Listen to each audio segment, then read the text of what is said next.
Hey y'all, hey, and welcome back to this week's installment of Coffee and Conversations with me, Minister in Training Latreia, God's favorite daughter, right? So if you are new here, welcome. Each week, as part of my training to become a minister, I have tasked myself with the assignment of reading the Bible. And so each week I share where I'm reading, what I'm reading, and how certain verses that jump out to me apply to my life, even either past, current, or past, present, or future, right? And the reason I'm doing this is because I am not well versed in the Bible, and I think it's very important for me to open the pages and become familiar with the dialogue that's in there, right?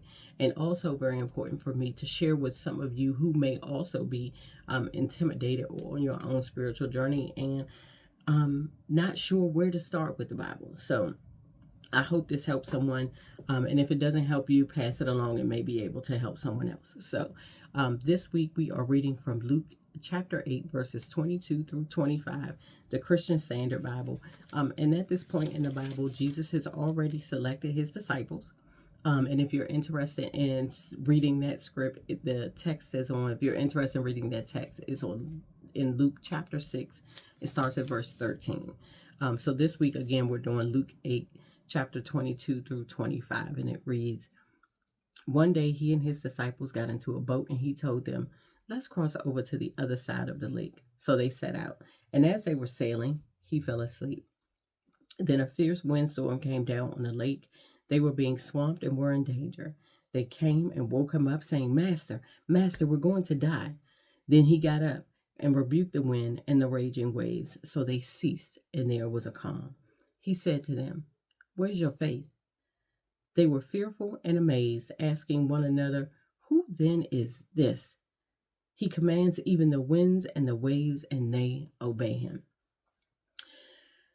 So what stood out for me in these words was the word faith.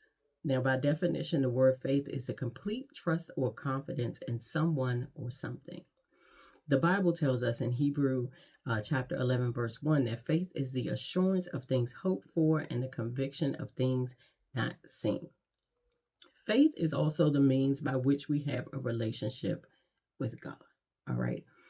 So, what I took away from this is a couple things. And y'all know I got my little notes right here. In the midst of the storm, they woke Jesus up and asked him to stop the storm instead of relying on their faith in God that the storm would stop in his time.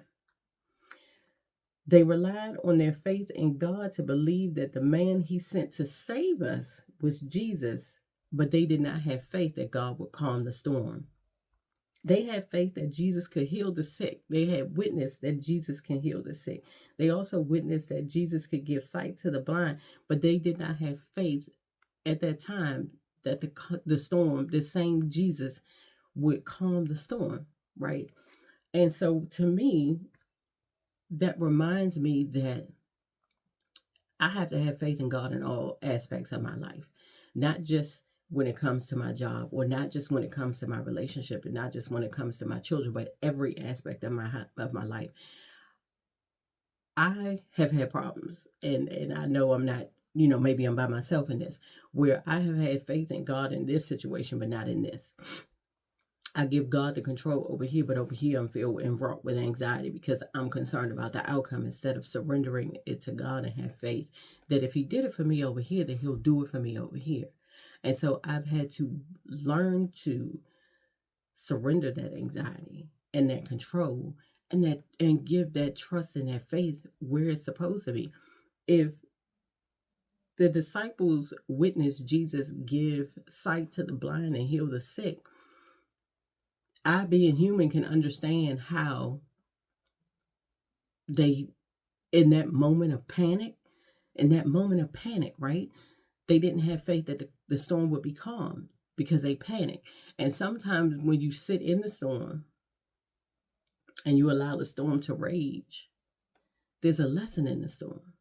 And when sometimes we call God to rescue us from that lesson, that storm, we don't learn a lesson, and then it repeats itself. Have you ever found yourself in the same storm over and over and over again, and you keep crying out, God, just get me out of this time. Lord, just get me out of this time. If you get me out of this, I promise I'm going to do this. I promise I'm going to do that. And then God gets you out of the storm and you don't do what you promised, and then you find yourself back in the same storm. There have been times where I have stopped calling out to God to ask God to help me because I've realized that sometimes I need to sit in the storm, because there's a lesson that I need to learn in the storm. And also, God wants me to be in this storm so that I can learn how to appreciate the calm, right? What I also took from this is I got to trust God to be God even in the midst of the storm. Even in the midst of the storm, there is a reason that I am sitting in this place of of pain. There is a reason that I'm sitting on this boat and it's rocking. There's a lesson that I have to learn here. Is it my abandonment issues? Is it my ability to want to control situations because I lack control in the past? Is it because I want to be seen and heard? Like, what is it that is causing me to be in the storm, and what can I learn from it so then I can appreciate the calm? And I hope that makes sense. So that's what I took from the text. So if you've not yet read Luke 8:22 and 25, do yourself a favor and read it. And then come back in the comment sections and share with me what you took from it. Again, I took from this to trust God to be God even in the midst of the storm, and also to rely on my faith and understanding and know that if God did it for me over here, God is going to do it for me over here. It may not be in my timing. It will be in his timing, but God will do it. And so I have to have the faith, the complete trust or confidence in someone or something. In this case, I got my complete trust and confidence in God, that God is going to show up and show out in my life in due time. But in the midst of that, sometimes I got to sit in the storm. You all be blessed. Have an amazing week. Don't forget to like, share, and subscribe. And I look forward to sharing with you next week. You all be blessed. And I'll talk to you later. Bye.